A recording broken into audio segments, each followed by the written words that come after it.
Okay guys, it's not that cold in here. I'm dressed because I want to go out soon, but I want to do this real quick. Ken, this is for you.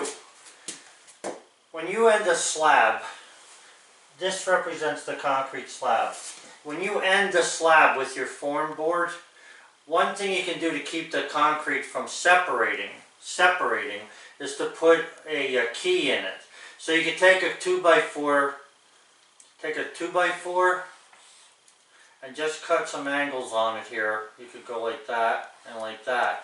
Nail that onto your 2x6, that'll make a key for you. Okay? That's one thing. Is that picking that up yet?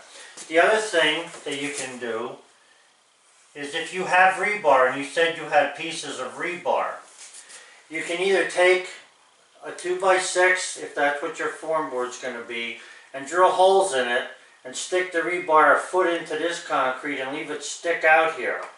You don't want to stick it out too far, it'd be a nuisance to get the form board out, but I got a thing to tell you for that.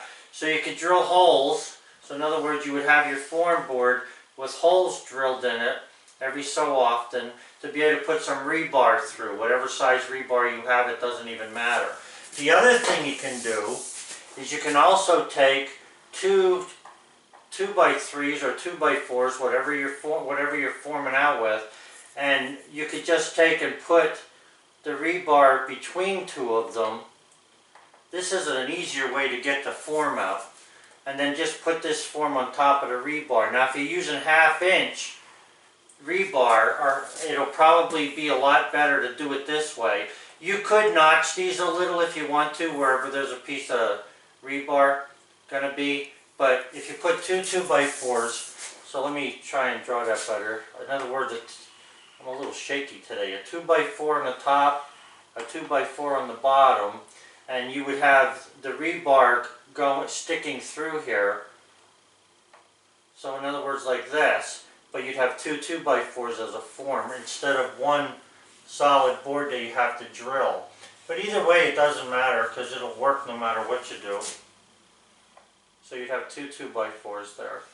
That's another way to do it. Okay?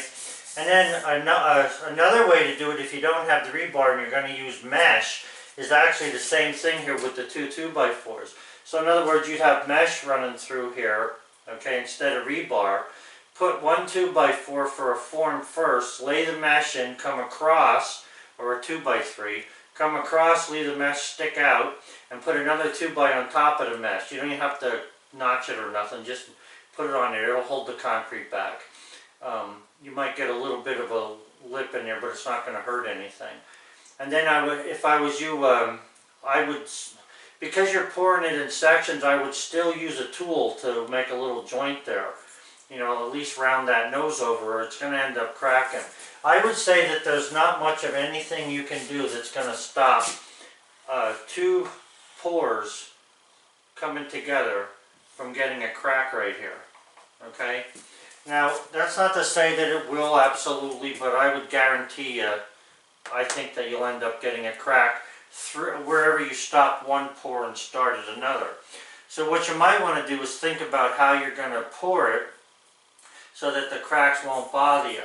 Just keep in mind that any big concrete slab has controlled joints in it where it cracks so that it doesn't crack all over the place. So this is one that you can do that. Now after you pull these forms out here, if you wanted to, you could put some fiber over that to make like a fiber joint. It's up to you. I know you're trying to get one solid concrete floor, but I don't think it's going to happen. And the other thing you had mentioned is you're talking about pouring maybe half the slab or so, and then pouring a 2-inch layer over top. You're still going to get the crack in here, okay? The only thing is this crack may be worse. It might meander off of the joint. So if I was you, I would just, you know, do the best you can with putting these together.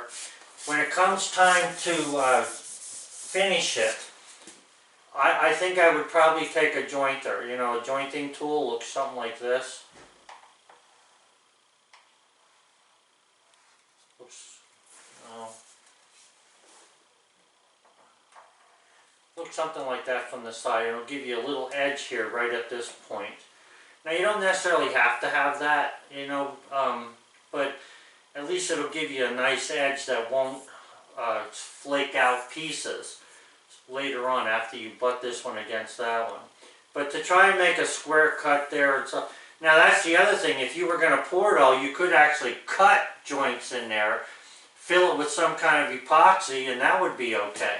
You might want to do that too. If you make a joint like this on both, you know, on the slab when you pour this one on the form, and then when you pour the next one against this one, you could make a joint like this and fill it with epoxy later, and that would be better than trying to make a 2-inch concrete slab. There's a lot of guys who do concrete work. I'm not the only one that's ever done it. I'm sure there's other ways that you can do things, but this is just 3 different ways, okay? You can use mesh with a split board. You can use rebar with a split board. You can use the board whole and drill holes through it and put rebar in it. That'll tie the thing together. Let me tell you what's important about concrete more than anything else. It's important that concrete stay even at the joint. Cracking is not a big deal, okay? It doesn't mean inferior concrete or anything. A crack is just where one of the points are weak, and you're going to have that. But a separation of concrete, in other words, where one slab is there, and the other slab is down here, that's what you'll get if you don't use this rebar in here, or some sort of mesh. So just keep that in mind. Alright, bud. Have a good one. And if anybody else can use that, you're welcome to it. Thank you. Bye. I got work to do today.